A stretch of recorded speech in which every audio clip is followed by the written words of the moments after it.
আছে, কংগ্রেসে এটা নিয়ে আলোচনা হয় এবং কংগ্রেসে ওই বাজেট কিন্তু পাস হতে হবে। ওই বাজেট যদি কংগ্রেসে পাস না হয় তাহলে $1 মার্কিন প্রেসিডেন্ট খরচ করতে পারবেন না। এবং কংগ্রেস কি করতে পারে, তারা যদি প্রেসিডেন্টের বাজেট অ্যাকসেপ্ট না করে তারা ফিরিয়ে দিতে পারে এটাকে হোয়াইট হাউসে। তখন প্রেসিডেন্ট কি করেন, আবার সেই নতুন করে একটা বাজেট তাকে তৈরি করতে হয়। তার মানে একটা বাজেটের পয়সা খরচ করতেও কংগ্রেসের অনুমোদন লাগে, বা আমি অন্যভাবে বলতে পারি প্রেসিডেন্ট এবং কংগ্রেস দু দলের অনুমোদন লাগে। এবং দুটা কোনো ব্যক্তি না, কিন্তু দুটা ইনস্টিটিউশন। কংগ্রেস তো কোনো ব্যক্তি না, কংগ্রেস একটা ইনস্টিটিউশন। সেরকম হোয়াইট হাউসও যদি আমরা চিন্তা করি সেটাও একটা ইনস্টিটিউশন। কাজে দুই ইনস্টিটিউশনের মধ্যে ক্ষমতার ভারসাম্য থাকছে এবং এই কারণে মার্কিন যুক্তরাষ্ট্রে একটা ফ্যাসিজম তৈরি করা সম্ভব না। আপনার কিন্তু মনে থাকার কথা যে ট্রাম্প কিন্তু গতবার যখন হেরে গেলেন ইলেকশনে, তিনি কিন্তু ক্ষমতা ছাড়তে চান নাই। তিনি বলেছিলেন যে নির্বাচন সঠিক হয় নাই, কিন্তু ট্রাম্পের পক্ষে এটা সম্ভব হয়নি, নির্বাচনের রেজাল্ট পাল্টানো সম্ভব হয় নাই, কারণ কংগ্রেস ওই নির্বাচনকে বৈধ ঘোষণা করেছিল এবং বৈধ ঘোষণা করার কারণে বাইডেন প্রেসিডেন্ট হয়েছিল। তার মানে দেখুন যে এই সিস্টেমের জন্য ট্রাম্পের পক্ষে হাসিনা হয়ে ওঠা সম্ভব হয় নাই। কিন্তু বাংলাদেশে কি হচ্ছে আমরা দেখতে পেয়েছি কি পার্লামেন্টারি সিস্টেমে, যে আপনি ইলেকশন সিস্টেমকে ম্যানিপুলেট করে আপনি একের পর এক ভুয়া নির্বাচন করেছেন এবং একের পর এক ভুয়া নির্বাচন করার মাধ্যমে শেখ হাসিনা ফ্যাসিস্ট হয়ে উঠতে পেরেছিল। কাজেই আমাদের দেশে এই পার্লামেন্টারি সিস্টেম আমাদেরকে কিন্তু ফ্যাসিবাদ উপহার দিয়েছে। এই কারণেই আমি মনে করি যে বর্তমান অবস্থা যদি থাকে, এই পার্লামেন্টারি সিস্টেম যদি থাকে, তাহলে ক্ষমতায় যেই আসুক না কেন সে কিন্তু শেখ হাসিনার মতো আবার চাইলে পরে ইলেকশন ম্যানিপুলেশন করে আবার সে একটা ফ্যাসিবাদ কায়েম করতে পারবে। এই ফ্যাসিবাদ আমরা যদি একটা সিস্টেমের মধ্যে এটাকে আটকাতে চাই, প্রকৃত সংস্কার করতে চাই, তাহলে আমার ব্যক্তিগত ধারণা, আমার মতামত হচ্ছে এটা রাষ্ট্রপতি শাসিত সরকারের মাধ্যমে করা সম্ভব, কিন্তু অবশ্যই রাষ্ট্রপতি 5 বছর মেয়াদে দুবারের বেশি রাষ্ট্রপতি থাকতে পারবেন না। এটা একদম পরিষ্কার করে এই সংবিধানে এটা বলে দিতে হবে, দুবারের বেশি পারবেন না। কোন পদেই উনি আসতে পারবেন না, মানে রাষ্ট্রের আর কোন পদেই তিনি আর আসতে পারবেন না। এটা যদি হয় তাহলে দেখবেন তার পক্ষে ফ্যাসিস্ট হয়ে ওঠার আর কোনো সুযোগ নাই।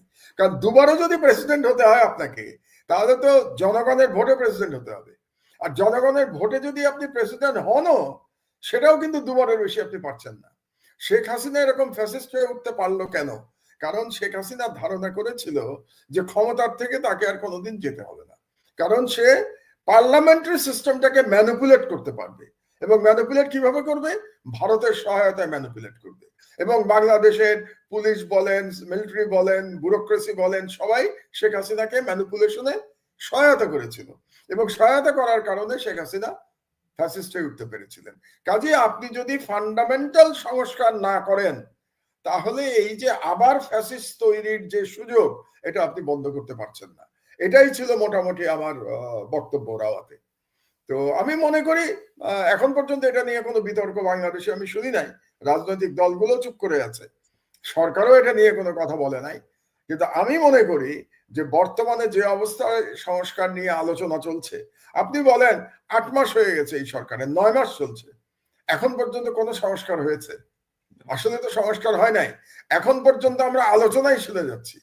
সংস্কার কোথায়? মাহমুদ ভাই, রাজনৈতিক দলগুলোর মধ্যে তো তাইরে নাইরে অনেক কথা, অনেক রকমের দেখতেছি। না, আমি বলি আপনাকে, কারণ রাজনৈতিক দলগুলো কি চাইবে? তারা চাইবে আমরাও ক্ষমতায় যদি যেতে পারি একবার, তাহলে শেখ হাসিনার মতো আমরাও এইভাবে নির্বাচন ম্যানিপুলেট করে ক্ষমতায় থাকবো। কাজে রাজনৈতিক দলের কাছ থেকে আপনি সংস্কার আশা করতে পারেন না। রাজনৈতিক দলগুলো কেন সংস্কার চাইবে বলেন? আগামী নির্বাচনে যে দল ক্ষমতায় যাবে, সে যদি বর্তমান অবস্থা ঠিক রাখতে পারে, স্ট্যাটাস কো মেনটেন করতে পারে, তাহলে সে তো বলবে আমিও হাসিনার মতো আরেকজন ফ্যাসিস্ট হব, আমিও 5 বছর পর পর ভুয়া নির্বাচনের মাধ্যমে ক্ষমতায় আসবো। কাজে রাজনৈতিক দল তো না, জনগণ সংস্কার চাচ্ছে এবং এই সরকারের উচিত ছিল এই 9 মাসের মধ্যে সংস্কারের একটা পরিষ্কার রূপরেখা জনগণের সামনে দেয়া। কিন্তু আমি অত্যন্ত দুঃখের সাথে বলছি যে এখন পর্যন্ত সরকার আলাপ আলোচনা ছাড়া কোনো কংক্রিট প্রপোজাল আপনার আমার কাছে তো দিতে পারে নাই, অন্তত আমি তো জানি না যে সরকারের কংক্রিট প্রপোজালটা কি। তারা কি পার্লামেন্টারি সিস্টেমই রাখবে ওয়েস্টমিনিস্টার স্টাইল? যদি রাখে তাহলে তারা কি সংস্কার করবে? তারা কি প্রেসিডেন্সিয়াল ফর্মে ফিরে যাবে? যদি ফিরে যায় তাহলে সেই ফর্মটা কি হবে? আমি যেমন একটা শুধু প্রেসিডেন্সিয়াল ফর্ম তো বলি নাই, আমি তার সাথে বলেছি মার্কিন যুক্তরাষ্ট্রের মতো একটা ক্ষমতার ভারসাম্যমূলক প্রেসিডেন্সিয়াল ফর্ম। কার সঙ্গে ভারসাম্য? কংগ্রেসের সাথে ভারসাম্য, আমাদের দেশে পার্লামেন্টের সাথে ভারসাম্য। আমি তো একটা রূপরেখা আমার মতো করে আমি দিয়েছি, সরকার তো এখন পর্যন্ত কোনো রূপরেখা জনগণের কাছে উপস্থাপনই করে নাই। এবং আমার ব্যক্তিগত ধারণা যেভাবে চলছে তাতে করে আদৌ কোনো সংস্কার হবে কিনা এটা নিয়েই তো আমি সন্দিহান হয়ে যাচ্ছি। না, এবং এবং সরকার যে পদ্ধতিতে যাচ্ছে সংস্কারের, মানে আমার যেটা মনে হচ্ছে যে সরকার নিজেরাও ধরেন মানে বিভিন্ন রকম ব্লেম গেম খেলতেছে যে অমুক চায় না, তমুক হয় না, এটা হয় না, ওটা। আরে ভাই, আপনাদের বসানো হয়েছে এরকম একটা অভ্যুত্থানের পরে, আপনি আপনার মতো করে সিদ্ধান্ত নিয়ে আগান, জনগণ উইল ডিসাইড, তাই না?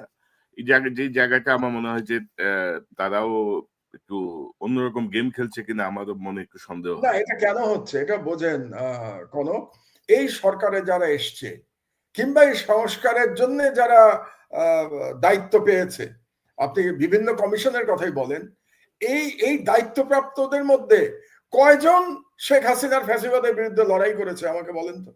কে লড়াই করেছে হাসিনার বিরুদ্ধে? কারা, তাদের কি ভূমিকা ছিল গত 15 বছর শেখ হাসিনার ফ্যাসিবাদের বিরুদ্ধে? আজকে যারা সংস্কার, বিভিন্ন সংস্কারের প্রধান হয়ে বসে আছে, কাজে তাদের কাছ থেকে আপনি কিভাবে ওই ধরনের সাহস আশা করবেন যে তারা একটা পরিষ্কার রূপরেখা দিয়ে তারপরে জনগণকে বলবে যে আমরা দায়িত্বপ্রাপ্ত এই সংস্কার করবার জন্য? এখন পর্যন্ত তো আলাপ আলোচনার মধ্যেই আছে। আমি তো দেখছি প্রতিদিন রাজনৈতিক দলের সাথে কি ঐক্যমত্য কমিশন, তাদের আলোচনা হচ্ছে। ঐক্যমত্য কমিশন কিন্তু এখন পর্যন্ত সিরিয়াস কোনো প্রস্তাব দেয় নাই। কি বলেছে? শুধু গণপ্রজাতন্ত্রী হবে নাকি জনগণতন্ত্রী হবে, এরকম নাম টাম নিয়ে, মানে হাস্যকর। আপনি চিন্তা করে দেখুন, এটা কি ছেলে মানুষই নাকি ব্যাপারটা? আপনি কি নাম নিয়ে পড়ে আছেন নাকি? এখন আপনার ফান্ডামেন্টাল সংস্কারের প্রস্তাব কোথায়? এখন পর্যন্ত সরকারের কাছ থেকে তো আমরা ফান্ডামেন্টাল কোনো প্রস্তাব পাই নাই। এটা খুব দুর্ভাগ্যজনক। এবং যারা দায়িত্বে আছেন তারা আসলে কি সিরিয়াস, নাকি শেষ পর্যন্ত তারা বলবেন রাজনৈতিক দলগুলো চায় না সংস্কার, এই জন্য আমরা সংস্কার করতে পারলাম না, আমরা নির্বাচন দিয়ে বাড়ি চলে গেলাম? এটা যদি হয় তাহলে এটা জুলাই বিপ্লবের সাথে একটা প্রতারণা ছাড়া আর কিছু হবে না। এবং আমি মনে করি বাংলাদেশের জনগণ এই প্রতারণা মানবে না, যে কোন রকম সংস্কার ছাড়া আপনি আগের মতোই পার্লামেন্ট থাকবে, আগের মতোই ইলেকশন হবে এবং কালো টাকার মালিকেরা সব এমপি হবে, এমপি হয়ে তারা দুর্নীতি করবে এবং তাদের মতো একটা সরকার গঠন করবে এবং সেই সরকার ক্ষমতা থেকে আর যাবে না। আর একটা আপনি চিন্তা করুন, তত্ত্বাবধায়ক সরকার নিয়েও তো এখনো পর্যন্ত কোনো আলোচনা হয়নি। আপনি কি জানেন তত্ত্বাবধায়ক সরকার সম্পর্কে এই মানে ইউনূস সরকার এখন পর্যন্ত কোনো প্রস্তাব দিয়েছে? আমার জানা নাই। তো তত্ত্বাবধায়ক সরকারটা কি হবে? বিএনপি বলেছে তত্ত্বাবধায়ক সরকার লাগবে। তো কোন ধরনের সরকার? আগে যেমন ছিল যে চিফ জাস্টিস সরকার প্রধান হবেন, যে এবং এই চিফ জাস্টিস সরকার প্রধান হওয়ার কারণে কিন্তু আমরা বিচার বিভাগকে ধ্বংস করেছি। এটা আমাদের মনে রাখতে হবে। বিচার বিভাগের ধ্বংসের প্রক্রিয়া শুরু হয়েছিল এই তত্ত্বাবধায়ক সরকারকে নিয়ে। কারণ প্রত্যেকটা দলই চেয়েছে যে সর্বশেষ যিনি প্রধান বিচারপতি থাকবেন তিনি যেন আমার দলের হন, যাতে করে ইলেকশনের সময় আমার দলের একজন তত্ত্বাবধায়ক সরকার প্রধান থাকেন। তাহলে এখন যে তত্ত্বাবধায়ক সরকার হবে সেটা কি আবার সেই আপনারা প্রধান বিচারপতির কাছে ফিরে যাবেন, নাকি নতুন কোনো আইডিয়া নিয়ে আপনারা আসবেন? এখন পর্যন্ত না রাজনৈতিক দলগুলোর কাছ থেকে না সরকারের কাছ থেকে আমরা এটার কোনো প্রস্তাব আমরা পেয়েছি, কোনো আইডিয়া আমরা পাই নাই। আমি কিন্তু আমার প্রস্তাবে একটা আইডিয়া দিয়েছি তত্ত্বাবধায়ক সরকার নিয়ে। আমি জানি না এটা রাজনৈতিক দলগুলোর কাছে গ্রহণযোগ্য হবে কিনা, আমার জানা নাই, কিন্তু আমার বুদ্ধি অনুযায়ী, বিচার বুদ্ধি অনুযায়ী আমি একটা প্রস্তাব দিয়েছি।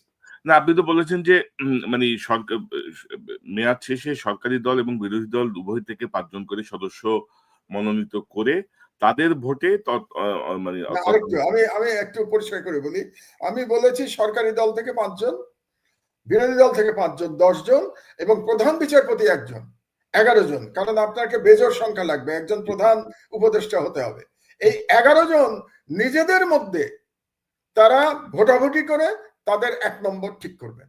মানে এখন হয় কি দেখেন, যে কে প্রধান উপদেষ্টা হবে এটা নিয়ে বাংলাদেশের ইতিহাসে আজ পর্যন্ত বিরোধী দল কখনো একমত হতে পারে নাই।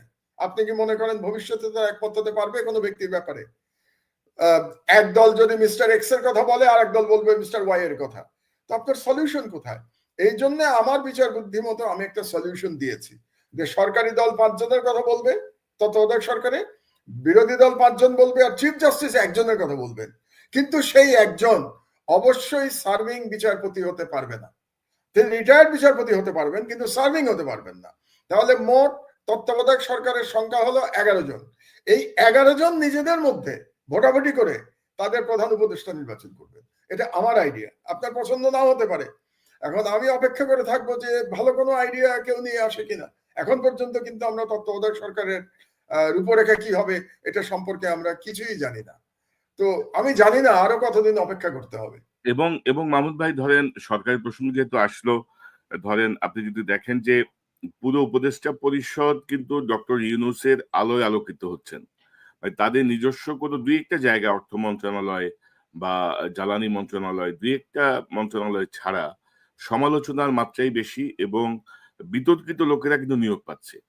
আমরা কিন্তু ধরেন বৃহত্তর স্বার্থে কিন্তু ডক্টর ইউনূসের প্রতি এক ধরনের আমরা অন্ধ সমর্থন দিয়ে যাচ্ছি যে উনি থাকুক, আমাদের জন্য কিছু একটা হোক, একটা সংস্কার হোক, বিচারটা হোক। কিন্তু বিচার তো ধরেন অত্যন্ত কচ্ছপ গতিতে যাচ্ছে। তো সব মিলিয়ে আসলে এই সরকারের 8 মাসটা মানে কোথায় সমস্যাটা আসলে? মানে এরকম একটা রক্তক্ষয়ী বিপ্লবের পরে, অভ্যুত্থানের পরে সরকার যেভাবে ফাংশন করার কথা ছিল সেভাবে তো করতে পারছে না বা করছে শুনুন, না। সরকারের 3টি কারণে আমরা ডক্টর ইউনূসকে সমর্থন দিচ্ছি। আপনি যেটা বললেন অন্ধ সমর্থন, আমি অন্ধ বলবো না, সমর্থন দিচ্ছি বলবো। একটি কারণ হলো যে ডক্টর ইউনূসের আন্তর্জাতিক গ্রহণযোগ্যতা। কারণ আপনাদের এমন একজন লাগতো যার আন্তর্জাতিক গ্রহণযোগ্যতা আছে এবং ভারত ইচ্ছা করলেই তাকে কোনো ষড়যন্ত্র করে ক্ষমতাচ্যুত করতে পারবে না, এরকম একজন দরকার ছিল আমাদের। এবং সেই দিক দিয়ে ডক্টর ইউনূসের সাথে তুলনা করার মতো দ্বিতীয় কোনো ব্যক্তি আমাদের নাই, এটা আমাদের মেনে নিতে হবে। 1। 2 নম্বর হলো ডক্টর ইউনূস কিন্তু শেখ হাসিনার জুলুমের একজন ভিকটিম ছিলেন। ডক্টর ইউনূসকে কিন্তু উনি ভিকটিম ছিলেন, এই সরকারে অধিকাংশই ভিকটিম ছিল না, কিন্তু ডক্টর ইউনূস ভিকটিম ছিলেন। এটা হলো 2 নম্বর। আর 3 নম্বর হলো ভারতের প্রশ্নে এবং আওয়ামী লীগের প্রশ্নে আমি মনে করছি এখন পর্যন্ত ডক্টর ইউনূসের একটা দৃঢ় অবস্থান আছে। ডক্টর ইউনূস ভারতীয় হুমকিকে খুব ভালোভাবে মোকাবেলা করেছেন। এই 3টি কারণে আমরা অব্যাহতভাবে ডক্টর ইউনূসকে সমর্থন করে যাচ্ছি। কিন্তু আপনার সাথে আমি একমত যে আমরা যদি পুরো বিশাল কি উপদেষ্টা মণ্ডলীর দিকে তাকাই, এর 80% উপদেষ্টা মণ্ডলী গত সরকারের কি বলবো, গত সরকারের কোন রকম বিরোধ করে নাই শেখ হাসিনার সরকারের, এমনকি কেউ কেউ সুবিধাভোগী ছিল ওই সরকারের। কাজেই তাদের এই সরকারে থাকার বা এই সরকারে, এই বিপ্লবী সরকার, বিপ্লবী তারা বলে না, অন্তর্বর্তীকালীন বলে, যাই হোক, এই অন্তর্বর্তীকালীন সরকারে থাকার তেমন কোনো যোগ্যতা আছে বলে আমি মনে করি না। এবং বর্তমান সরকার, আপনার সাথে সম্পূর্ণ একমত আমি যে এই সরকার টিকে আছে শুধুমাত্র ডক্টর ইউনূসের ইমেজের উপর ভিত্তি করে। এবং কোন কোন ক্ষেত্রে বাংলাদেশের অবস্থা ভালো, যেমন এবারের রমজানের মধ্যে দ্রব্যমূল্য নিয়ন্ত্রণে রাখা গেছে। তারপরে আমাদের রেমিটেন্স যোদ্ধারা যেভাবে বাংলাদেশে রেমিটেন্স পাঠাচ্ছেন, সকল রেকর্ড ব্রেক হয়ে গেছে। কারণ আমাদের যে ফরেন কারেন্সি ক্রাইসিস ছিল সেটা অনেকটা কিন্তু রেমিটেন্সের মাধ্যমে আমাদের হয়ে গেছে। আর একটা ইন্টারেস্টিং ব্যাপার, এই যে আমেরিকা, আপনাদের প্রেসিডেন্ট ট্রাম্প যে ট্যারিফ ঘোষণা করলো, এই ট্যারিফে কিন্তু বাংলাদেশের আসলে ক্ষতি নাই, বরং বাংলাদেশের জন্য নতুন সম্ভাবনা তৈরি হয়েছে। কেন?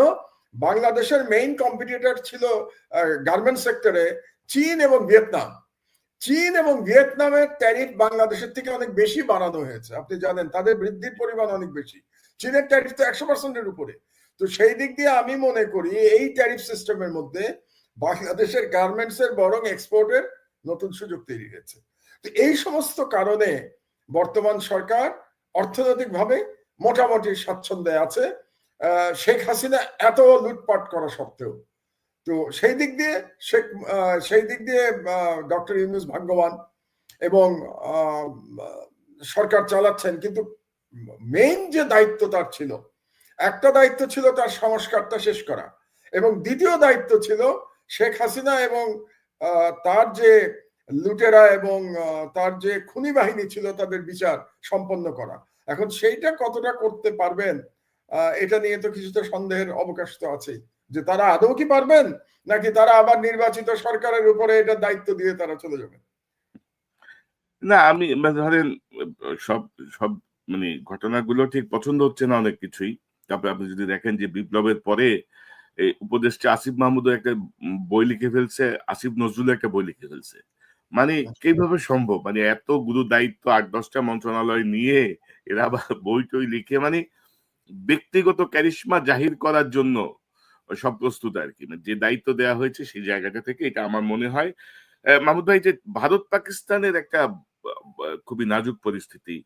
আকাশসীমা এক গ্রুপ বন্ধ করে দিয়েছে, আরেক গ্রুপ সিন্ধু নদের পানির প্রবাহের যে চুক্তি সেটি বন্ধ করে দিয়েছে। তো সব মিলিয়ে টান উত্তেজনা। আ এর কি প্রভাব বাংলাদেশে আপনি দেখেন বা এই মুহূর্তে বাংলাদেশের আসলে অবস্থানগত কৌশল কি হওয়া উচিত? আমি বাংলাদেশে আসার আগে একটু ভারত পাকিস্তান নিয়ে একটু বলে নেই, তাহলে দর্শকদের বুঝতে সুবিধা হবে। যে টান উত্তেজনা তৈরি হয়েছে, এতে কিন্তু আমি মনে করি ভারত লাভবান হয়েছে, ভারতের সরকার লাভবান হয়েছে। আমি ভারত বলবো না, মোদী সরকার লাভবান হয়েছে। কারণটা বুঝাই আপনাকে আমি। কারণ মোদী সরকার, আপনি জানেন যে মুসলমানদের ওয়াকফ বিল নিয়ে মোদী সরকার একটু বিপদের মধ্যে ছিল। ওয়াকফ বিলের মাধ্যমে মোদী যেটা চাচ্ছিল যে সেই শত শত বছর ধরে মুসলমানদের যে সম্পত্তিগুলো ছিল বিভিন্ন কাজে, যেমন ধরেন মাদ্রাসা কিংবা মসজিদে যে সব সম্পত্তি দান করে গেছে আগের মানুষজনেরা, সেই সম্পত্তিগুলো দখল করার একটা প্রক্রিয়া শুরু করেছিল মোদী সরকার, কিন্তু সেটা সুপ্রিম কোর্টে গিয়ে আটকে গেছে। এবং এই ইস্যুটা নিয়ে মোদী সরকার খুবই বিব্রত করা পরিস্থিতিতে পড়েছিল। এবং আপনাকে বলে রাখি, এটা সুপ্রিম কোর্ট ওই বিলটাকে স্টে করেছে, মানে ওয়াকফ সম্পত্তি কেড়ে নেওয়ার যে বিল পাশ করেছিল মোদী সরকার পার্লামেন্টে, সেটা স্টে করেছে। এবং আগামী মাসের সম্ভবত ৬ তারিখে এটা নিয়ে শুনানি হওয়ার কথা ভারতীয় সুপ্রিম কোর্টে। এরকম একটি অবস্থায় এই কাশ্মীরের এই সন্ত্রাসী ঘটনায় ভারত সরকার কি করতে পারছে? এক হচ্ছে যে সংখ্যালঘু মুসলমানদের বিরুদ্ধে আবার তাদের ক্যাম্পেইন তারা শুরু করতে পেরেছে, এবং মুসলমানদের বাড়িঘর ভেঙে দেওয়া হচ্ছে কাশ্মীরে, এবং অন্যান্য জায়গায় মুসলমানরা খুব ভীত সন্ত্রস্ত জীবনযাপন করছে। তার মানে রাজনৈতিকভাবে বিজেপি আবার এটাকে ব্যবহার করতে পারছে, এটা একদিকে। আর ২ নম্বর হলো যে ওই বিল নিয়ে যে বিপদের মধ্যে ছিল, সেই বিপদ থেকেও এখন মানুষের নজর সরে গেছে। মানুষের নজর কিন্তু ওই বিলের দিকে ছিল, মানে মোদী সরকারের ব্যর্থতার দিকে ছিল। ওই নজরটা মোদী সরকার এখন সরে গেছে। তো সরে এখন পাকিস্তানের সাথে একটা যুদ্ধংদেহী অবস্থায় চলে এসছে মোদী, এবং অত্যন্ত বেআইনি ভাবে সে সিন্ধু নদীর সাথে যে পানি চুক্তি সে বন্ধ করে দিয়েছে, স্থগিত করেছে ইন্ডিয়া। ১৯৬০ সালের পানি চুক্তি, সে এটাকে স্থগিত করেছে। কিন্তু আমার যেটা ধারণা যে ইন্ডিয়া পাকিস্তানের মধ্যে যুদ্ধ কিন্তু হবে না। কেন যুদ্ধ হবে না আমি আপনাকে বলি, কারণ দু দলেরই অ্যাটমিক বোমা রয়েছে, আণবিক বোমা রয়েছে দু দলের কাছে। এবং যখন দুটো রাষ্ট্রের কাছে আণবিক বোমা থাকে, তখন আপনি দেখবেন সেই দুই রাষ্ট্র কখনো একে অপরের সাথে সর্বাত্মক যুদ্ধে জড়ায় না। কারণ আণবিক বোমার যে যুদ্ধ, সেই যুদ্ধে কিন্তু কেউই বিজয়ী হয় না, দুই দলই পরাজিত হয়। কারণ ধ্বংস হয়ে যাবে। তো ধরেন পাকিস্তান অ্যাটম বোম মারলো ইন্ডিয়ার উপরে, ইন্ডিয়া আবার মারলো পাকিস্তানের উপরে, তো দুই দেশই তো ধ্বংস হয়ে যাবে। শুধু দুই দেশ কেন, পুরো দক্ষিণ এশিয়া ধ্বংস হয়ে যাবে। কাজে যুদ্ধ যতটা আপনি দেখছেন, আসলে আমার মনে হয় না যুদ্ধ পর্যন্ত এটা গড়াবে। একটু সীমান্তে গোলাগুলি হতে পারে, দুই দলেরই ২-৪ জন সৈনিক কি বিমান বাহিনীর পাইলট মারা যেতে পারে, কিন্তু যেটাকে আমরা সর্বাত্মক যুদ্ধ বলি সেটা হবে না বলেই আমার ধারণা। এটা গেল পাকিস্তান ইন্ডিয়া প্রসঙ্গ। এখন বাংলাদেশে কি হচ্ছে দেখেন, বাংলাদেশের দুটো বিপদ হয়েছে। একটা হচ্ছে ইন্ডিয়াতে এখন এর আগে থেকেই বাংলাদেশ বিরোধী প্রচারণা চলছিল, হাসিনার পতনের পর থেকেই সেই প্রচারণা ইদানিং বেড়ে গেছে। এবং আপনি জানেন ইন্ডিয়ার কোন মিডিয়া, যেটাকে গদি মিডিয়া বলে কারণ এগুলি সরকারের দালাল মিডিয়া, এই সমস্ত মিডিয়াতে ওই কাশ্মীরের ওই ঘটনার সাথে বাংলাদেশকে জড়িত করার অপচেষ্টাও করা হয়েছে। এবং মিথ্যা প্রচারণা করা হয়েছে ইন্ডিয়ান মিডিয়াতে একটা। এবং বাংলাদেশে নাকি এখন কথিত বাংলাদেশিদের উপরে তাদেরকে গ্রেফতার করা হচ্ছে। আজকেরই খবর আপনাকে বলি, মোর দ্যান 1000-এর উপরে কথিত বাংলাদেশিকে গ্রেফতার করেছে ভারত, যাদেরকে বলা হচ্ছে যে তারা নাকি পাসপোর্ট ভিসা ছাড়া ভারতে গিয়ে অবস্থান করছিল। কেন করছিল আমি জানি না, কিন্তু বাংলাদেশের বিরুদ্ধে একটা সর্বাত্মক প্রচারণা ইন্ডিয়া শুরু করেছে। এক। দুই হলো, আমাদের সাথে যে গঙ্গা পানি চুক্তি, এটা কিন্তু 2026 সালে শেষ হয়ে যাবে। তো আমরা যদি ভারতের চরিত্র দেখতে পাই পাকিস্তানের সাথে সিন্ধু পানি চুক্তি স্থগিত করার মাধ্যমে, তাহলে আমাদের জন্যও কিন্তু দুশ্চিন্তার কারণ আছে। ভারত দেখবেন গঙ্গা পানি চুক্তি নিয়েও টালবাহানা শুরু করবে। আমি ভবিষ্যৎ বলে রাখছি আপনাদেরকে। জানি না 2026 সালে ইউনূস সাহেব থাকবেন অথবা নতুন গণতান্ত্রিক সরকার ক্ষমতায় আসবে কিনা, কিন্তু সেই সরকারকে অবশ্যই ভারতের এই গঙ্গা পানি চুক্তি নিয়ে ভারতের সাথে আবার নতুন করে লড়াই করতে হবে। এবং ওরকম অবস্থা আমি একটা দেখতে পাচ্ছি। এবং যেহেতু ভারত এখন বাংলাদেশ, কথিত বাংলাদেশিদের বিরুদ্ধে অভিযান চালাচ্ছে ভারতে, আমি প্রস্তাব করব এই সরকারের কাছে যে বাংলাদেশেও যে সমস্ত ভারতীয়রা তাদের কাগজপত্র ছাড়া বাংলাদেশে আছে, এবং আমরা জানি অবৈধভাবে অনেক ভারতীয় বাংলাদেশে আছে, আমরা এমনও জানি যে অনেক ভারতীয় ভুয়া ন্যাশনাল আইডি কার্ড নিয়ে বাংলাদেশে আছে, বাংলাদেশে বিভিন্ন জায়গায় তারা চাকরি করছে, এদের বিরুদ্ধে আমাদের অভিযান চালানো উচিত। এবং যেহেতু বাংলাদেশের বিরুদ্ধে এই ধরনের মিথ্যা প্রচারণা চলছে, কাজে বাংলাদেশ সরকারের উচিত হবে এখনই বাংলাদেশেও একই রকম অভিযান পরিচালনা করা, প্রত্যেকটা ইন্ডাস্ট্রিগুলিতে দেখা যে সেখানে কোনো ভারতীয় নাগরিক অবৈধভাবে চাকরি করছে কিনা, কিংবা বিভিন্ন ডিস্ট্রিক্টেও আমাদের এগুলো দেখা উচিত। এবং বিশেষ করে আমি মনে করি সেন্সিটিভ জায়গা যেগুলো আছে, আমাদের যে সমস্ত মানে সিকিউরিটির দিক দিয়ে সেন্সিটিভ জায়গা, সে সমস্ত জায়গা আমাদের নজরদারি বাড়ানো উচিত। কারণ যে কোনো সময় ভারত বাংলাদেশে একটা অঘটন ঘটানোর চেষ্টা করতে পারে।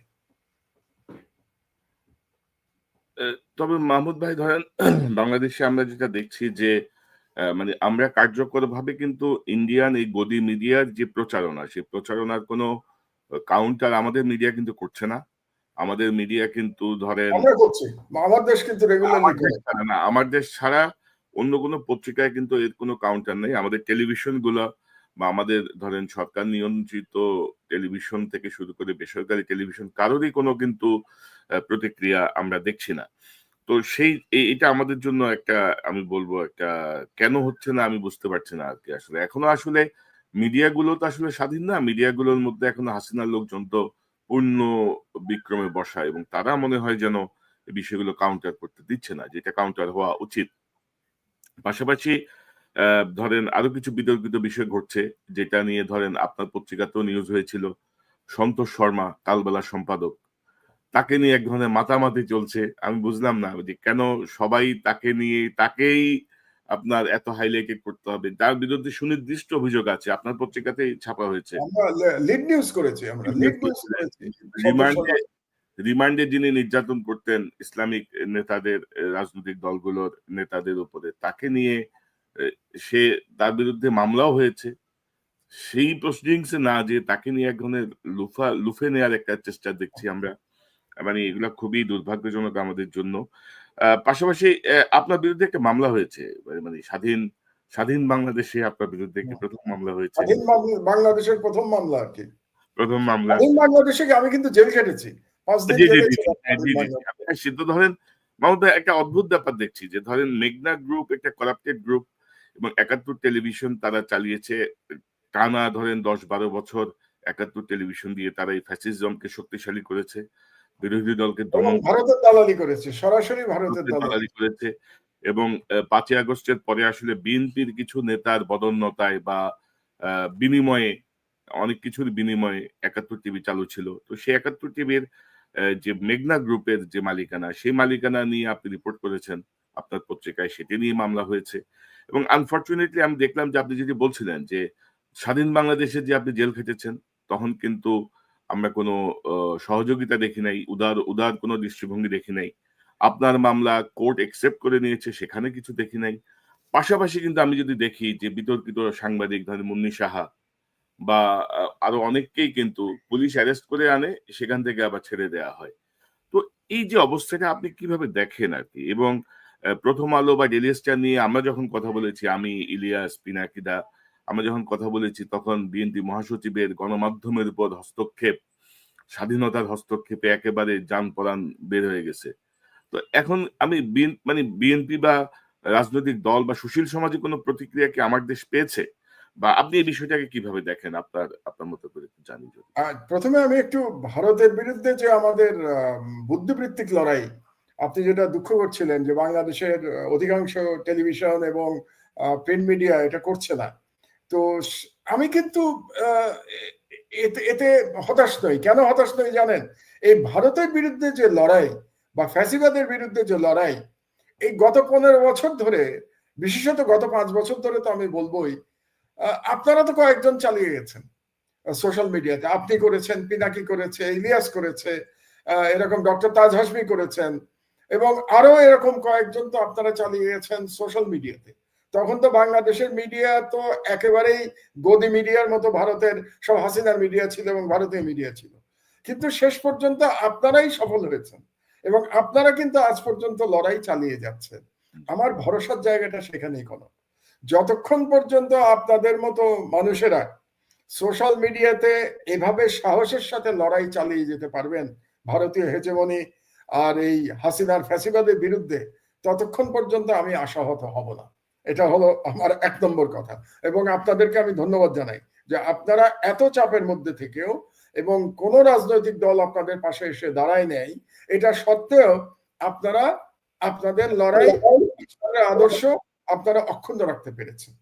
আর দ্বিতীয় যে কথাটা, বাংলাদেশে দেখুন, এই যে আপনি যাদের কথা বললেন, প্রথম আলো বিরুদ্ধে পিনাকি কিছু কথা বলেছিল, ইলিয়াস কিছু কথা বলেছিল, এবং এক ধরনের শান্তিপূর্ণ প্রতিবাদ হচ্ছিল, এবং সে কারণে বাংলাদেশের বৃহত্তম দলের মহাসচিব অত্যন্ত মানে আবেগের বশবর্তী হয়ে তিনি অনেকগুলো কথা বলেছিলেন।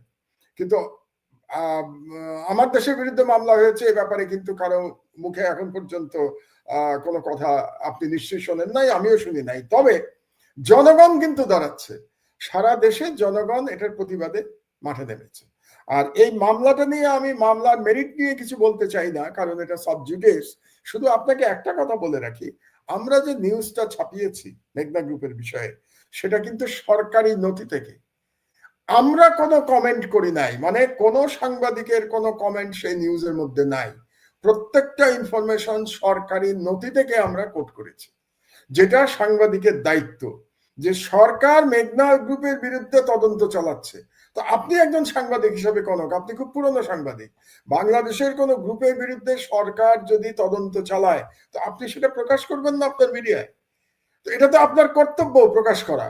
এই প্রকাশ করার জন্য আমার দেশের বিরুদ্ধে, আমার বিরুদ্ধে এবং আমার কলিগদের বিরুদ্ধে মামলা হয়েছে। তা আমাকে তো মামলার ভয় দেখিয়ে লাভ নাই। 5 বছর তো জেল খেটেছি, কোন মামলার সংখ্যা তো আমার 125টা। তো না হয় আরো একটা মামলা হলো, তাতে আমার কি যায় আসে, আমি কোর্টে দেখবো। কিন্তু মজার ব্যাপার অন্য জায়গায়। আপনি শুনলে অবাক হবেন, এই যে মামলাটা হয়েছে, মামলার সমন আমার কাছে আসা এবং নিউজের যেদিন ছাপা হয়েছে তার মধ্যে কয়দিন গ্যাপ ছিল জানেন? মাত্র 5 দিন। মানে আজকে মামলা হয়েছে, 5 দিনের মধ্যে সেই আজকে নিউজ ছাপা হয়েছে, 5 দিনের মধ্যে সেই নিউজ কোর্টে আমলে নিয়ে আমার বিরুদ্ধে সমন ইস্যু করা হয়ে গেছে। আপনি কি মনে করেন বাংলাদেশের কোন মামলার ক্ষেত্রে এটা সম্ভব? কিন্তু এই ক্ষেত্রে এটা হয়েছে। আচ্ছা, আপনি ভাবুন তো যে মেঘনা গ্রুপের তো টাকার কোনো অভাব নাই। মানে তদন্ত যে পরিমাণ টাকার হচ্ছে, এটা চিন্তা করলে তো আমাদের অজ্ঞান হওয়ার অবস্থা। 1 লক্ষ কোটি টাকার কথা বলা হচ্ছে, যে কর ফাঁকি কিংবা মানি লন্ডারিং এর পরিমাণ 1 লক্ষ কোটি টাকা। সেখানে মেঘনা গ্রুপের জায়গায় যদি কোনো দরিদ্র ব্যক্তি মামলা করত, তার মামলা কি 4 দিনের মধ্যে বাংলাদেশের কোনো আদালত গ্রহণ করতে বলে আপনার ধারণা? কিন্তু বাংলাদেশের এই আদালত 4 দিনের মধ্যে শুধু মামলা গ্রহণ করে নাই, সমন পর্যন্ত আমার অফিসে পাঠিয়ে দিয়েছে। এবং যখন সমন পাঠিয়েছে তখন আমি টার্কিতে, তখন আমি ছিলাম না বাংলাদেশে। এটা গেল একটা। আর একটা দেখুন, মানে এটাই হচ্ছে সব থেকে দুর্ভাগ্যজনক ব্যাপার, যে তার মানে বিচার বিভাগের পরিবর্তন তো কিছু হয় নাই, এখনো তো বিচার বিভাগ শক্তিশালী মানুষের কথায় ওঠে আর বসে, তা না হলে তো এই ধরনের কাজ হতে পারতো না, 5 দিনের মধ্যে সমন ইস্যু হয়ে যেত না, তাই না? এবং অবশ্যই। এবং আরো ব্যাপার আছে, এই আপনি কি করবেন, আপনি যদি কোনো মানে নিউজে আপনি আপত্তি থাকে তাহলে প্রথম কি করবেন, আপনি প্রতিবাদ পাঠাবেন, সেই প্রতিবাদ ছাপা না হলে আপনি কি করবেন, আপনি প্রেস কাউন্সিলে যাবেন, প্রেস কাউন্সিলে যদি বিচার না পান তাহার পরে আপনি আদালতে যাবেন, এটাই তো সিস্টেম, আমরা তো তাই জানি। অবাক হবেন শুনলে, এই নিউজের কোনো প্রতিবাদ কিন্তু আসে নাই আমাদের কাছে, প্রতিবাদ আসার আগেই মামলা রুজু হয়ে গেছে, শুধু মামলা রুজু হয় নাই, মামলা অ্যাকসেপ্টেড হয়ে গেছে, মামলা কগনিজেন্সে নিয়ে সমন ইস্যু হয়ে গেছে, কোর্ট থেকেও জিজ্ঞাসা করা হয় নাই যে আপনি কি প্রতিবাদ দিয়েছেন, তো প্রতিবাদ দিলে প্রতিবাদ কোথায়? এটা হচ্ছে বাংলাদেশের বিচার বিভাগের অবস্থা। এখন আমি জানি না, আইনমন্ত্রী তো জুলাই বিপ্লবে জড়িত ছিলেন, আসিফ নজরুল সাহেব, আপনি বললেন উনি বই লিখেছেন জুলাই বিপ্লব নিয়ে, তো তিনি কি জানেন তার নিম্ন আদালত কিভাবে পরিচালিত হচ্ছে? তো আমি আশা করি তিনি না জেনে থাকলে তিনি খবর নেবেন যে কিভাবে 4 দিনের মধ্যে আমার দেশের বিরুদ্ধে মামলা গ্রহণ করা হলো। মাহমুদ ভাই উনি সবই জানেন এবং সবই ওনার ইশারাতেই হচ্ছে। মুন্নি সাহা সাউন্ডের কিছু হয় না। পাশাপাশি আপনি জানেন যে সাম্প্রতিক সময়ে আমি একটা প্রোগ্রাম করি না, আমার ফেসবুকে একটা পোস্ট দিয়েছি। ওই যে ডেস্টিনির চেয়ারম্যান জেনারেল হারুন, মানে তার সাথে আসামি সবাই 12 বছর 3 মাস করে জেল খাটছে। 12 বছর সাজা, 3 মাস অতিরিক্ত খাটছে। আর জেনারেল হারুন 58 দিন জেল খেটে জামিন পেয়ে বের হয়ে গেছে। এবং এর আগে 7 দিন জেলে ছিল। মানে ১ম যখন আত্মসমর্পণ করে সবাই। তো তার মানে তার মানে টোটাল জেলের লাইফ হচ্ছে ৫৮ প্লাস ৭ দিন। আর অন্যদের হচ্ছে ১২ বছর ৩ মাস। 12 বছর। এই হচ্ছে আইনের শাসন। এবং এই ক্ষেত্রে হচ্ছে উনার বয়স বেশি, উনার হাঁটুতে ব্যথা, উনার কোমরে ব্যথা। বুঝছেন তো? এই হচ্ছে আইনের শাসনের অবস্থা। মানে ওই যে আমরা বলি না বিচার নাকি সবার জন্য সমান, নাকি বলি আইন সবার জন্য সমান, আইন সবার তাহলে জন্য। দেখা যাচ্ছে আইন সবার জন্য সমান না, এটাই সত্য কথা। সবকিছু আদিষ্ট এবং নির্দেশিত এবং আপনার বিরুদ্ধে মামলাটা টেস্ট কেস। আমরা আশা করি আমাদের বিরুদ্ধে আরো কিছু মামলা শুরু হবে আরকি। আপনাদের দিয়ে শুরু হইছে তো, এখন আস্তে, আস্তে আমাদেরকেও ঢোকাবে আরকি। আমরা প্রস্তুত আছি। আসিফ নজরুল মানে হাসিনারে গুনলাম না ভাই। হাসিনারে পাত্তা দিলাম না ২ পয়সার। এখন আসিফ নজরুলদেরকে আমার ইয়ে করতে হবে। মানে মানতে হবে। তাদের সকল কিছু অন্যায়, তাদের সবকিছু মেনে সহ্য করে যেতে হবে। এই অবস্থা আমরা এখন ইনশাআল্লাহ এই অবস্থা কখনো ঘটবে না বাংলাদেশে। আমাদের ক্ষেত্রে অন্তত। অন্তত আমি একটা বলতে পারি এবং আপনাদের প্রতি আমার বিশ্বাস আছে যে আমাদের যে লড়াই, সেই লড়াই তো ক্ষমতার জন্য এই লড়াই তো ছিল না, এই লড়াই তো ছিল একটা আদর্শের জন্য লড়াই ছিল, তাই না? আমরা আদর্শের জন্য লড়াই করেছি, বাংলাদেশের জনগণের অধিকারের জন্য লড়াই করেছি, গণতন্ত্রের জন্য লড়াই করেছি এবং বাংলাদেশের সার্বভৌমত্বের জন্য লড়াই করেছি, এবং এই লড়াই করেই তো ৭১ বছর বয়স পার করেছি, এবং এই লড়াই আল্লাহ যেন মৃত্যু পর্যন্ত আমাদেরকে তৌফিক দেন এই লড়াইটা অব্যাহত রাখার জন্য। না ইনশাআল্লাহ মাহমুদ ভাই, ইনশাআল্লাহ। এভাবেই চলবে। কোনো দেশের প্রশ্নে কোনো আপোস নেই। আমাদের লড়াইটা তো দেশের জন্য। আমাদের লড়াইটা তো কোনো দল বা পার্টিকুলার পারসনের জন্য না। এবং ডক্টর ইউনূস যদি আমরা কিন্তু বারবার বলছি ডক্টর আসিফ নজরুল গং সহ একটা গ্রুপ যাদেরকে আমরা বলছি যে আপনি সরান, দেশের স্বার্থে সরান, আপনার সরকারের স্বার্থে সরান। উনি কিন্তু শুনছেন না। তো এই জিনিসটা কিন্তু ওনার মানে জন্য খুব বুমেরাং হয়ে যাওয়ার সম্ভাবনাই আমরা দেখছি, আশঙ্কাই আমরা দেখছি আরকি। উনার প্রতি আরেকটা জিনিস বুঝতে হবে কনক, যে এই সরকারের চরিত্রটা কিন্তু আমাদেরকে বুঝতে হবে। আমি কিন্তু কিছুক্ষণ আগে ডক্টর ইউনূসের প্রশংসা করেছি ৩টি কারণে, কিন্তু তারপরেও এই সরকারের চরিত্রটা কি? চরিত্র হচ্ছে এই সরকার সুশীল সরকার এবং সেই সরকার এনজিও নিয়ন্ত্রিত সরকার।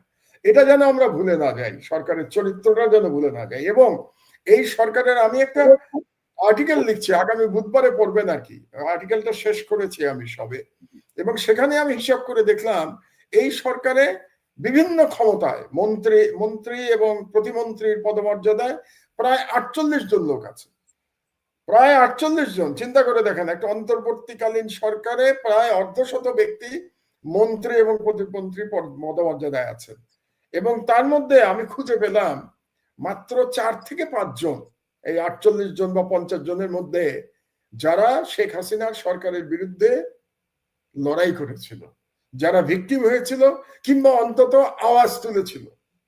90% শেখ হাসিনার সরকারের সময় হয় নীরব ছিল অথবা সুবিধাভোগী ছিল।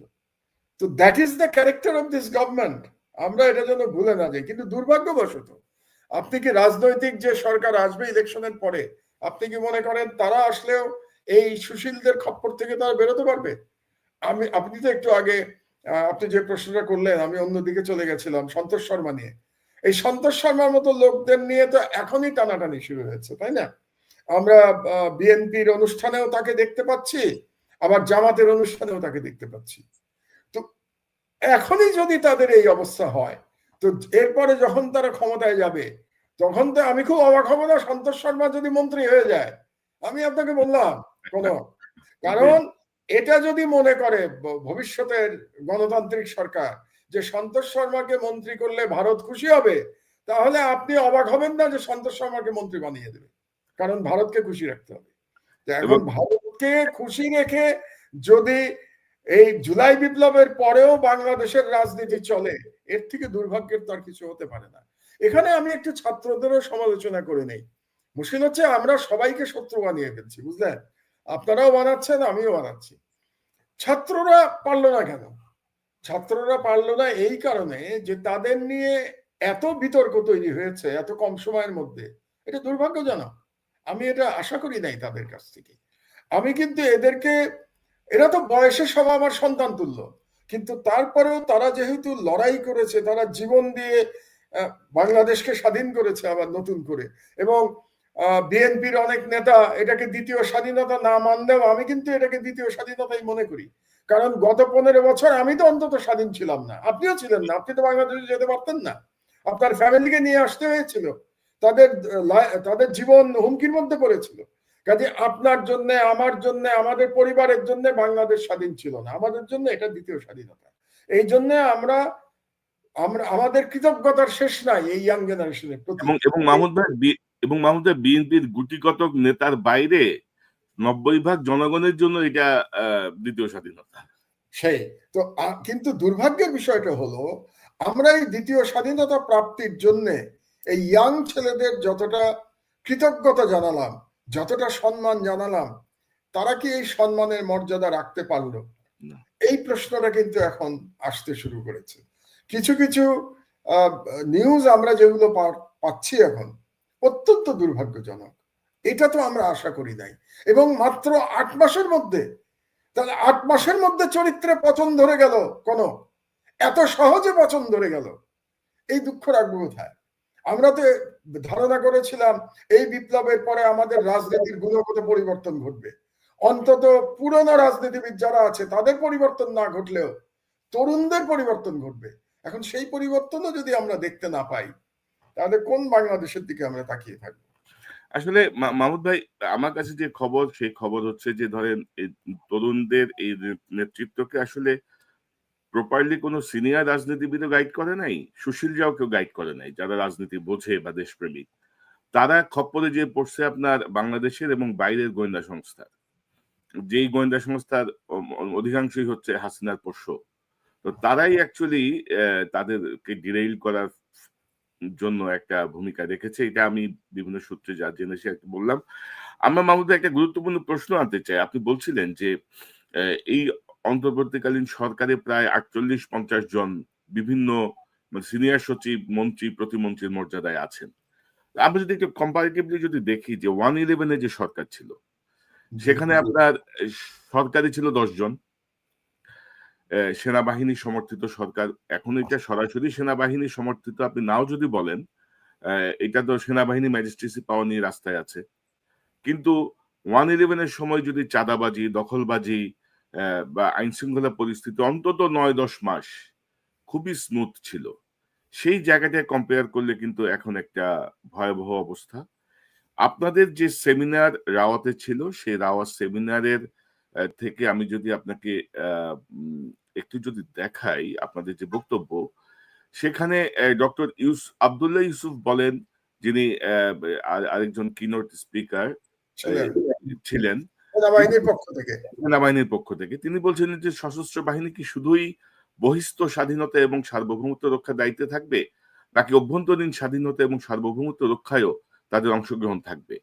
বিষয়টি স্পষ্ট না থাকার কারণে রাজনৈতিক দলগুলো সামরিক বাহিনীকে নিজেদের ক্ষমতা সুসংহত করার লক্ষ্যে যথেচ্ছার ব্যবহার করেছে। এবং আপনি কিন্তু যারা গুম খুনের সঙ্গে জড়িত তাদের বিচারের ব্যাপারে প্রস্তাব দিয়েছেন। আপনি কিন্তু সেনাবাহিনীর সঙ্গে সরকার এবং রাষ্ট্রপ্রধানের সমন্বয় করার জন্য জাতীয় নিরাপত্তা উপদেষ্টার পদ সৃষ্টির একটি প্রস্তাব করেছেন। তো আমি যেটি বলতে চাচ্ছি যে গত 15 বছরে এই শেখ হাসিনার শাসনে সেনাবাহিনীর মধ্যে কি কোনো গুণগত পরিবর্তন আসলো? যে 1/11 এর সময় সেনাবাহিনীর যে ভূমিকা আমরা দেখলাম, মানে অন্তত আইন শৃঙ্খলা পরিস্থিতি বা সবকিছু মিলিয়ে এবার কিন্তু সেটি হচ্ছে না। এবার যথেচ্ছাচার, চাঁদাবাজি। আপনার সাথে আমি একটু এখানে দ্বিমত করব। আসলে সেনাবাহিনীর যে অবক্ষয় এটা 1/11 এর মাধ্যমেই শুরু হয়েছিল। কারণ 1/11 এর সরকার এসেছিল এই ভারতীয় ষড়যন্ত্রের মাধ্যমে। তো তখন থেকেই এই সেনাবাহিনীর যেটাকে বলে না নীতিভ্রষ্ট হওয়া শুরু হয়েছিল। আর একটা বড় ব্যাপার হলো যে 1/11 এর সাথে এবারকার একটা পার্থক্য আছে। পার্থক্যটা হলো যে এবারের বিপ্লব হয়েছে কিন্তু একটা রাজনৈতিক সরকারের বিরুদ্ধে বিপ্লব হয়েছে, এবং বিপ্লব হওয়ার পরে সেনাবাহিনী ক্ষমতা নেয় নাই। তো বিপ্লব হওয়ার পরে বিপ্লব যারা করেছে তাদের পছন্দ মতো সরকার গঠিত হয়েছে, এবং বিরোধী দল যারা ছিল তাদেরকে কোনো আক্রমণ করা হয় নাই। আপনার যদি মনে থাকে 1/11 পরে বিএনপিকে তো ধূলিসাৎ করে দেওয়া হয়েছিল 1/11 সরকারের পরে, এবং সেটাকে জাস্টিফাই করার জন্য আমি আবারও বলি বিএনপির উপরে যে আক্রমণ সেটা জাস্টিফাই করার জন্য আওয়ামী লীগের উপরেও কিছু আক্রমণ করা হয়েছিল। মানে আসল টার্গেট ছিল বিএনপিকে ধ্বংস করা, এবং এটা করার জন্য যাতে একেবারে চোখে না পড়ে এই জন্য আওয়ামী লীগেরও কিছু লোককে গ্রেফতার করা হয়েছিল, তার মধ্যে শেখ হাসিনাও ছিলেন, তিনিও গ্রেফতার হয়েছিলেন। কিন্তু এবার তো কোনো রাজনৈতিক দলের প্রতি সেইভাবে যারা বিরোধী আছেন, আওয়ামী লীগ তো পালিয়ে গেছে, ওদের কথা আলাদা, কিন্তু অন্যান্য দলের প্রতি তো কেউ আক্রমণ করে নাই। তো এই কারণে অন্যান্য দলের পক্ষে দলের মধ্যে যে শৃঙ্খলা আসা উচিত ছিল এটার দায়িত্ব কিন্তু রাজনৈতিক দলের, এটার দায়িত্ব সরকারের না। রাজনৈতিক দলেরই দায়িত্ব ছিল তাদের কর্মী নেতাদের কন্ট্রোলে রাখা, নিয়ন্ত্রণে রাখা। এটা গেল এক। আর দ্বিতীয় হলো যে এইবার কিন্তু একটা বিপ্লবের মাধ্যমে সরকার এসছে, আর 1/11 সরকার এসেছিল ষড়যন্ত্রের মাধ্যমে, ওটা একটা মিলিটারি কু ছিল। তো বিপ্লবের মধ্যে যে সরকার আসে, বিপ্লবের পরে কিছুটা সমাজে বিশৃঙ্খলা থাকে, কাজেই সেটা আপনাকে ওই যে কি বলে with a pinch of salt আপনাকে একটু মেনে নিতে হবে, যে বিপ্লবের পরে একটু বিশৃঙ্খলা মেনে নিতে হবে। কাজে 1/11 সরকারের চরিত্র এবং এবারের সরকারের চরিত্র একেবারেই আলাদা। আর আমরা কিন্তু 1/11 সরকারের মতো কোনো সরকার দেখতে চাই না, বরং আমি মনে করি যে বর্তমান সরকার যেভাবে আছে সেভাবে তারা তাদের ভুল ভ্রান্তি থেকে মুক্ত হোক। যেমন আপনি ম্যাজিস্ট্রেসি পাওয়ারের কথা বললেন, সেনাবাহিনীর ম্যাজিস্ট্রেসি পাওয়ার আছে, কিন্তু তারা তো কোনো বাড়াবাড়ি করছে না। 1/11 পরে তো বাড়াবাড়ি করা হয়েছিল, আপনি তো নিশ্চয়ই চান না যে সেনাবাহিনী বাড়াবাড়ি করুক। তো কাজেই আমি মনে করি এই দুটো আমরা তুলনা না করি। মাহমুদ ভাই ধরেন আমি কিন্তু 1/11 কোনো কিছুকে সমর্থন করছি না। আমি যেটা বলছি যে মানে আমাদের ধরেন আর্মির মধ্যে যারা মাঠে আছেন, ধরেন তারা মাঠে থাকার পরে ওই সময়ের প্রথম 8-9 মাস যদি বলি যে এই চাঁদাবাজি, দখলবাজি বা আইন শৃঙ্খলা পরিস্থিতি কম্পেয়ার টু এই সময়ে কিন্তু অনেক বেশি অবনতি আমরা দেখছি আর কি। সেই জায়গাটায় ধরেন আসলে সব জায়গায় তো এখনো ওই আগের লোকজনই বসা আর কি, যেটা আমরা আরেকটা ব্যাপার আছে, 1/11 পরে সব রাজনৈতিক দলেরই চাঁদাবাজরা পালিয়ে গেছিল 1/11 পরে। এবার কি সব রাজনৈতিক দলের লোকজন পালিয়ে গেছে? তা তো যায় নাই। তো আপনার এই পার্থক্যটা তো বুঝতে হবে।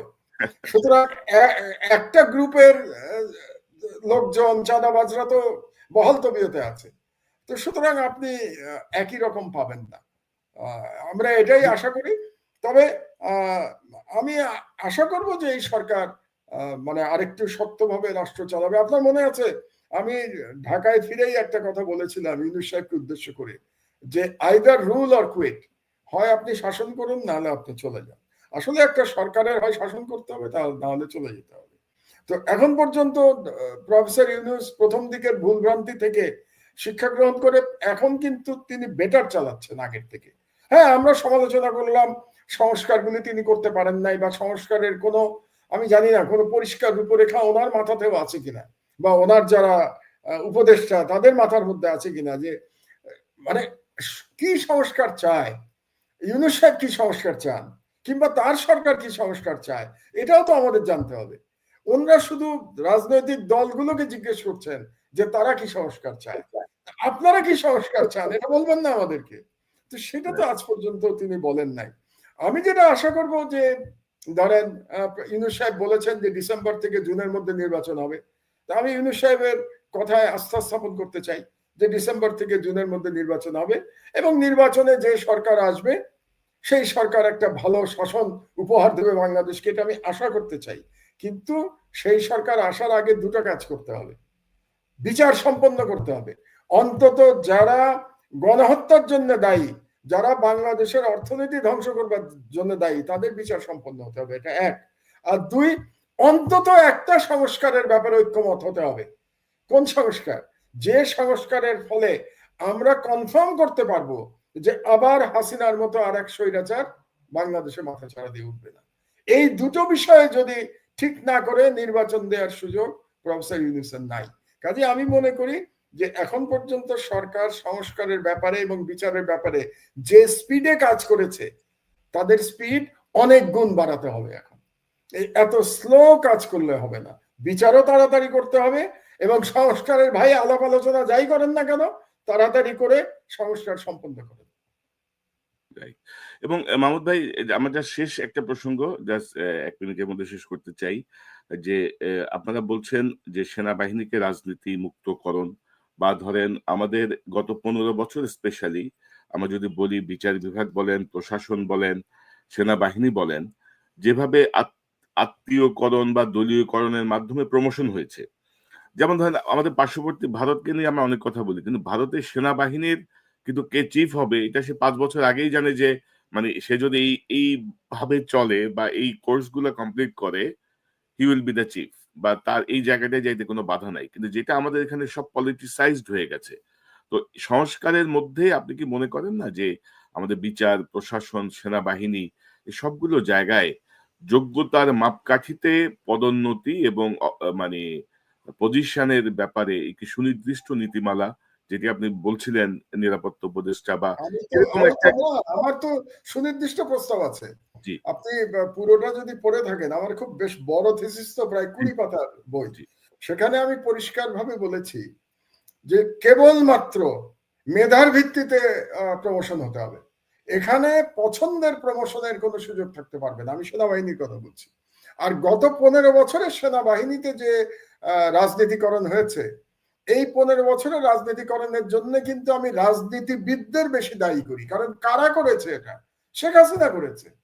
পলিটিসাইজেশন শেখ হাসিনা কেন করেছে? যাতে সে ক্ষমতায় টিকে থাকতে পারে, এবং ক্ষমতায় টিকে থাকার জন্য সে কি করেছে? অযোগ্য লোকদের উপরে নিয়ে এসছে, এবং দলীয় লোকদের উপরে নিয়ে এসছে। এবং সে কার সাথে মিলে কাজ করেছে? ভারতের গোয়েন্দা সংস্থার সাথে মিলে কাজ করেছে, তাই না? আপনার তো মনে আছে, আপনার এখানেই টক শোতে একজন জেনারেল পরিষ্কারভাবে বলে গেছিল যে ভারতীয় নির্দেশ ছাড়া বাংলাদেশে সেনাপ্রধান নিয়োগ প্রাপ্ত হয় না। বাংলাদেশে সেনাপ্রধান কে হবে এটা দিল্লি ঠিক করে দেয়। আপনার টক শোতে বলে গেছে। একটা লিখিত চুক্তি করতে হয় ওদের সাথে। চুক্তি, এটা আপনার টক শোতে বলে গেছে। তাহলে এই যে পরিস্থিতি, এটা তো সেনাবাহিনী করে নাই, এটা করেছে ভারত এবং হাসিনা মিলে। তার মানে এই যে পলিটিসাইজেশনের কথা আমরা যেটা বলছি, এটা কিন্তু করেছে রাজনীতিবিদরা, এটা করেছে হাসিনা ক্ষমতায় টিকে থাকার জন্য, নিজে ফ্যাসিস্ট হয়ে উঠবার জন্য। সেখানে সেনাবাহিনীর ব্যর্থতা কোনখানে? সেনাবাহিনী এটাকে মেনে নিয়েছে, এটা হচ্ছে সেনাবাহিনীর ব্যর্থতা। সেনাবাহিনী কেন মেনে নিয়েছে এটারও ব্যাখ্যা আমি দিয়েছি আমার বক্তব্যে। মেনে নিয়েছে কারণ বিডিআর হত্যাকাণ্ড। আমার ব্যক্তিগত ধারণা, বিডিআর হত্যাকাণ্ড ওভাবে যদি না হতো, এবং সেই দিন যদি সেনাবাহিনী এই বিডিআর এ যারা হত্যাকাণ্ড চালিয়েছিল তাদের বিরুদ্ধে অ্যাকশন নিত, তাদের ব্রাদার এবং তাদের পরিবারকে বাঁচানোর জন্য তারা অ্যাকশনে যেত, এবং শেখ হাসিনাকে ইগনোর করত, তাহলে বাংলাদেশের সেনাবাহিনীর ইতিহাস অন্যভাবে লেখা হতো।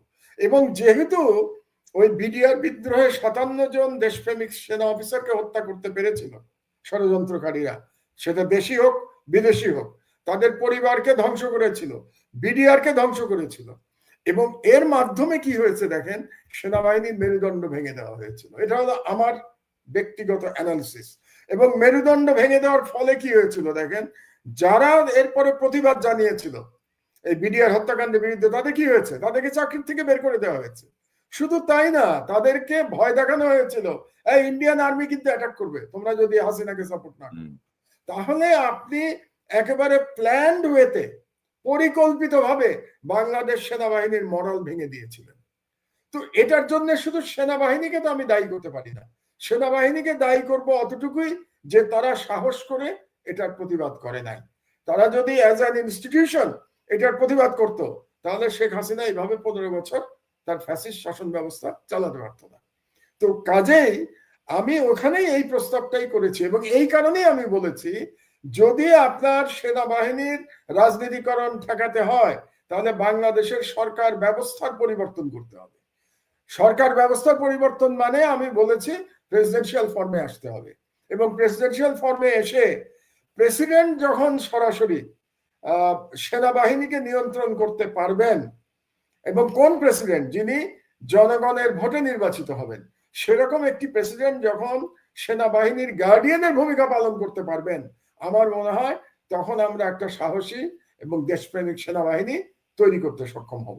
কাজে আপনি রাষ্ট্রের যদি সংস্কার না করেন, মানে রাষ্ট্র ব্যবস্থার সংস্কার যদি না করেন, তাহলে আমার আর্গুমেন্ট হচ্ছে যে আপনি সেনাবাহিনীর সংস্কার করতে পারবেন না। আপনি শুধু সেনাবাহিনীর সংস্কার আলাদাভাবে করতে পারবেন না যতক্ষণ না পর্যন্ত আপনি রাষ্ট্র ব্যবস্থার সংস্কার করতে পারবেন। এটাই হচ্ছে আমার মূল কথা। ওটাই এখন ধরেন আমরা আসলে জুলাইয়ের বিপ্লবের মধ্য দিয়ে যেই সুযোগটা পেয়েছি, এই সুযোগকে যদি আমরা কাজে লাগাতে না পারি, আর ডক্টর ইউনূস যদি কচ্ছপ গতিতে মানে ওনার এই কি বলবো অকর্মণ্য এক গ্রুপ উপদেষ্টাদেরকে নিয়ে যদি এগোতে থাকেন, আসলে এই বিপ্লবের ধারাও ব্যাহত হবে এবং আমরা আমাদের কাঙ্ক্ষিত লক্ষ্যেও আসলে পৌঁছাতে পারবো না। ডক্টর মাহমুদুর রহমান, আপনাকে অসংখ্য ধন্যবাদ। আমরা অনেক মূল্যবান আলোচনা শুনলাম আপনার কাছ থেকে। সংশ্লিষ্ট জায়গায় যদি একটু বোঝে বিষয়গুলো ভালো, আর না বুঝলে আসলে তো কিছু করার নাই। পরিস্থিতি যেদিকে যাচ্ছে ৮-৯ মাসে যে এত শ্লথ গতিতে যাচ্ছে, এটা কোনোভাবেই কাম্য না। কারণ মানুষও আস্তে আস্তে অধৈর্য হয়ে যাবে। শুধু দ্রব্যমূল্য নিয়ন্ত্রণে রাখা বা বিদ্যুতের নিরবিচ্ছিন্ন বিষয়টা হয়তো মানুষকে খুশি রাখছে, কিন্তু ওভারঅল জায়গাটায় যদি সংস্কার না হয়, তাহলে মূল লক্ষ্যই আমাদের ব্যাহত হবে। সেটি আমরা চাই না। মাহমুদুর, আপনাকে অসংখ্য ধন্যবাদ। নিশ্চয়ই আপনি যদি একটু নিয়মিত আসেন, একটু নিয়মিত বিরতিতে, আমার গ্যাপটা অনেক বেশি হয়ে যাচ্ছে আপনার সাথে। আমি একটু ব্যস্ততার মধ্যে ছিলাম, তবে একটা শেষ কথা বলতে চাই আমি। জি। জুলাই বিপ্লবের উদ্দেশ্য কিন্তু এই নিরবিচ্ছিন্ন বিদ্যুৎ কিংবা দ্রব্যমূল্য নিয়ন্ত্রণ ছিল না। জুলাই বিপ্লবের প্রকৃত উদ্দেশ্য ছিল রাষ্ট্রে এমন একটা সংস্কার করা, যে সংস্কারের মাধ্যমে শেখ হাসিনার ফ্যাসিবাদ আর কোনোদিন যেন বাংলাদেশে মাথাচাড়া দিয়ে উঠতে না পারে, এবং ভারতীয় হেজেমনি যেন আবার বাংলাদেশে কোনোভাবে প্রবেশ করতে না পারে। এটাই ছিল political philosophy of July revolution. আমরা যেন এটা ভুলে না যাই। কাজেই প্রধান দুটো কাজ আপনি যদি না করেন, আমি ডক্টর ইউনূসকে উদ্দেশ্য করে বলছি, প্রধান দুটো কাজ আপনি যদি না করে আপনি ক্ষমতা থেকে বিদায় নেন, তাহলে আমি বলবো আপনি আপনার দায়িত্ব পালন করতে পারেন নাই। কাজেই এই সংস্কার এবং শেখ হাসিনার বিচার, এটা শেষ করে ডক্টর ইউনূসকে যেতে হবে। এবং তাহলে আমরা বলবো যে জুলাই বিপ্লবের শহীদের রক্ত বৃথা যায় নাই। জি, মাহমুদুর, আপনাকে অসংখ্য ধন্যবাদ। দর্শক, এতক্ষণ যে অনুষ্ঠান শুনলে নিশ্চয়ই আপনার এই আলোচনা মর্মার্থ উপলব্ধি করতে সক্ষম হবেন। অনেকগুলো প্রসঙ্গ নিয়ে আমরা কথা বললাম।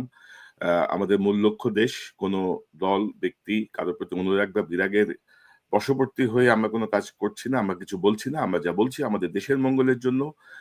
যে ১৪০০ ছাত্র জীবন দিয়েছে, যে যে প্রায় ৪-৫০০ অন্ধ হয়ে গেছে, ৪-৫০০ পঙ্গু হয়ে গেছে, তাদের যেই পরিকল্পনা এই দেশকে ঘিরে, আমরা যদি একটি সংস্কার বা ফ্যাসিবাদের বিচার সম্পন্ন করতে না পারি, তাহলে সকল লক্ষ্যই ব্যাহত হবে, যে ডক্টর মাহমুদুর রহমান বলছিলেন।